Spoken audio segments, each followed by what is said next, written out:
বন্ধুরা, কেডিটি kitchen and ব্লগে তোমাদেরকে অনেক অনেক স্বাগত এবং অনেক অনেক ভালোবাসা জানিয়ে আমি আমার আজকের ভিডিওটা শুরু করতে চলেছি।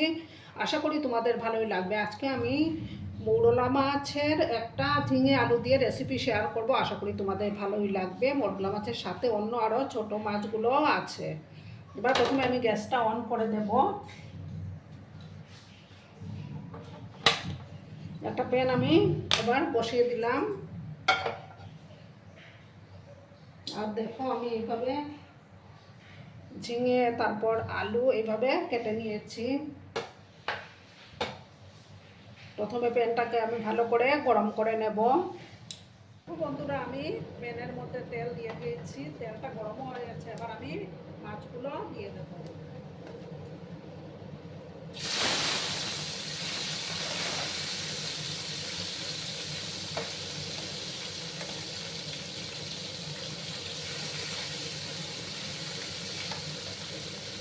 আমি একসঙ্গেই সব মাছগুলো দিয়ে দেবো।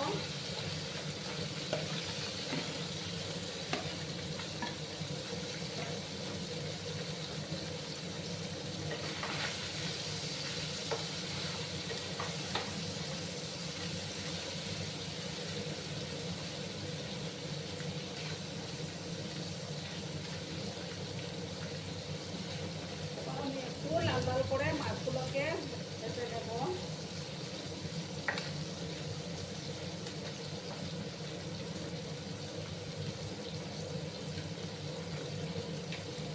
এটা কিন্তু ভিডিওটা একদম স্কিপ করো না, সম্পূর্ণ দেখার অনুরোধ রইল।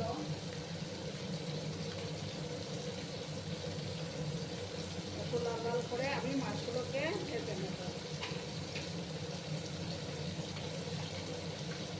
দেখো বন্ধুরা, আমি ক্যামেরা উল্টে দিয়েছিলাম মাছগুলোকে।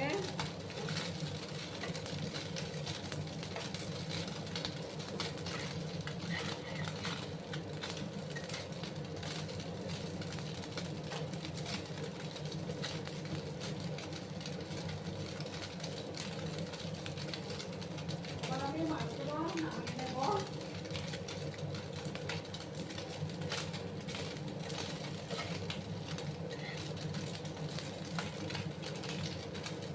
এবার আমি মাছগুলো কিন্তু নামিয়ে নিচ্ছি।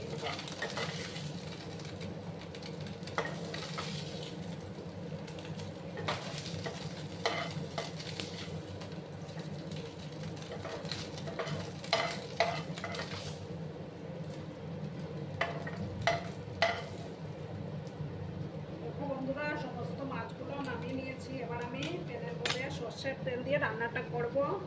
সর্ষের তেল দিয়ে দিচ্ছি।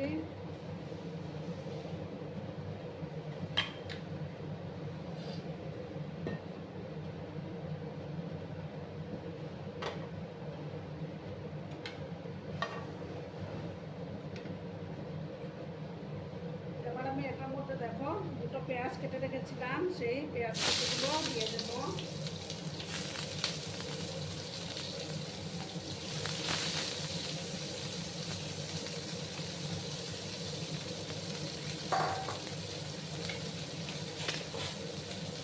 দিয়ে ভালো করে আমি নাড়াচাড়া করে দিলাম।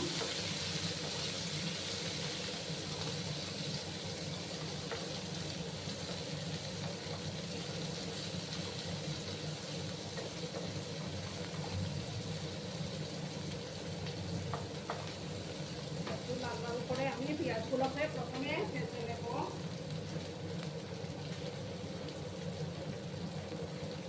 সামান্য হাফ চামচ থেকে কম একটু কালো জিরে দিয়ে দিলাম আমি।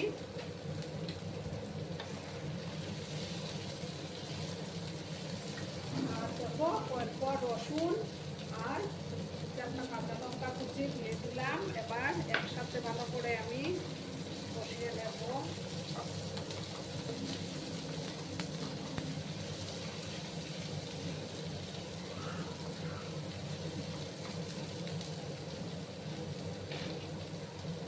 তাই আছে আমি পেঁয়াজগুলোকে একটু ভেজে নিচ্ছি।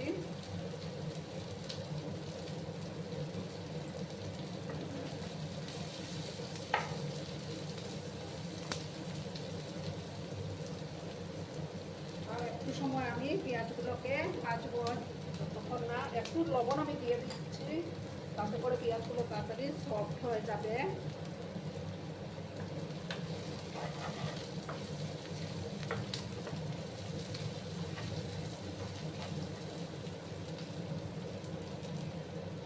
দেখো বন্ধুরা, পেঁয়াজটা ভাজা হয়ে গেছে। এবার আমি আলুগুলো আর ঝিঙেগুলো দিয়ে দেবো।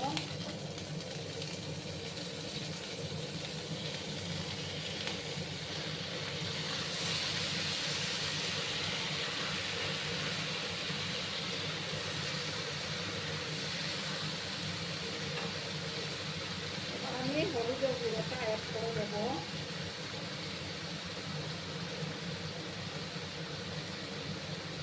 ভালো করে আমি এটাকে মিশিয়ে নেব।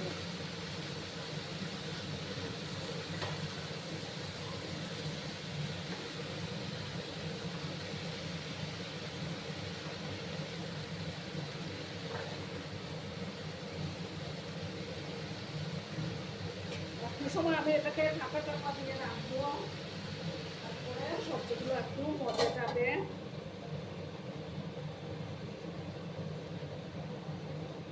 বন্ধুরা, এবার আমি ঢাকাটা সরিয়ে দিলাম। দুটো চেরা কাঁচা লঙ্কা এবার আমি দেবো। দেখো ঝিঙে থেকে অনেকটা জল বেরিয়ে আসছে। এবার আমি পরিমাণ মতো লবণটা অ্যাড করে দেবো।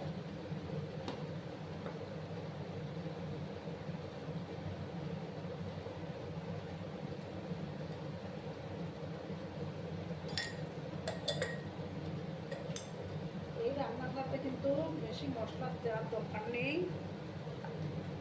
দেখো 1 চামচ শুধু জিরা গুঁড়ো দিলাম।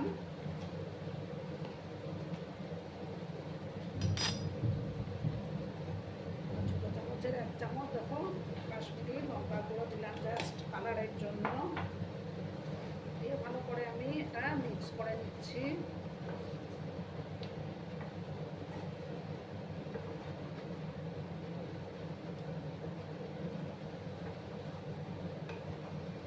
ভালো করে কিন্তু এইভাবে ঢাকা চাপা দিয়ে দিয়ে আমি কষিয়ে নেব।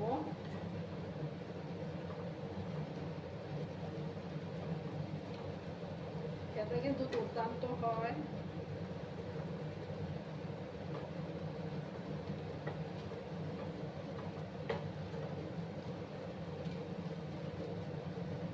আবার আমি ঢাকা চাপা দিয়ে রাখলাম।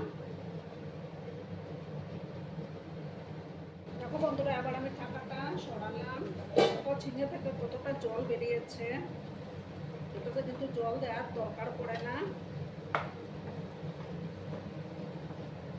ঝিঙের জলেই কিন্তু সেদ্ধ হয়ে যাবে। এই ঢেকে থেকে রান্না করে নিলেই তৈরি হয়ে যাবে। এবার দেখো বন্ধুরা, আমি মাছগুলো দিয়ে দেবো।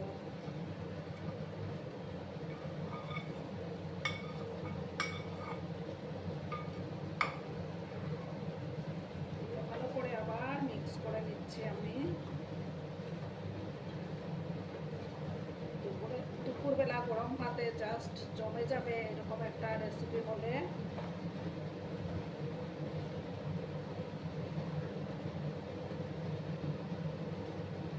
দেখো আলুগুলো সেদ্ধ হয়ে গেছে, আর একটু সময় আমি সেদ্ধ করে নেব।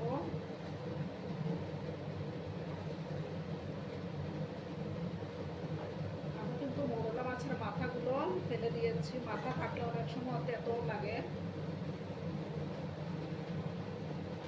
এবার আমি আবার 5 মিনিটের মতো ঢাকা চাপা দিয়ে রান্নাটা করে নেব। বন্ধুরা, আবার আমি ঢাকাটা সরিয়ে দিলাম। এইভাবে আমি শুকনো শুকনো তরকারিটা তৈরি করলাম। দেখো আমার রান্না অলমোস্ট ডান। ঝিঙে আলুগুলো সিদ্ধ হয়ে গেছে। এবার আমি গ্যাসটা অফ করে দিচ্ছি। অফ করে আমি একটা ডিশে সার্ভ করবো। দেখো বন্ধুরা, আমি সার্ভ করে দিয়েছি। কেমন হয়েছে অবশ্যই কমেন্ট করে বলবে কিন্তু তোমরা। তোমাদের এই সুন্দর সুন্দর কমেন্টগুলো পড়তে আমার কিন্তু দারুণ লাগে। আর এতক্ষণ ধরে আমার ভিডিওটার সাথে ও পাশে থেকে আমাকে এতটা ভালোবাসা দেওয়ার জন্য তোমাদেরকে আবারও জানাই অনেক অনেক ভালোবাসা এবং অনেক অনেক ধন্যবাদ। ততক্ষণে তোমরা সবাই খুব ভালো থেকো, সুস্থ থেকো, আনন্দে থেকো। আর আমার ভিডিওটার কোনো অংশে যদি তোমাদের একটুও ভালো লাগে তাহলে অবশ্যই তোমাদের পরিবার পরিজনদের মাঝে শেয়ার করে দেওয়ার অনুরোধ রইল। ততক্ষণে খুব ভালো থেকো, ধন্যবাদ।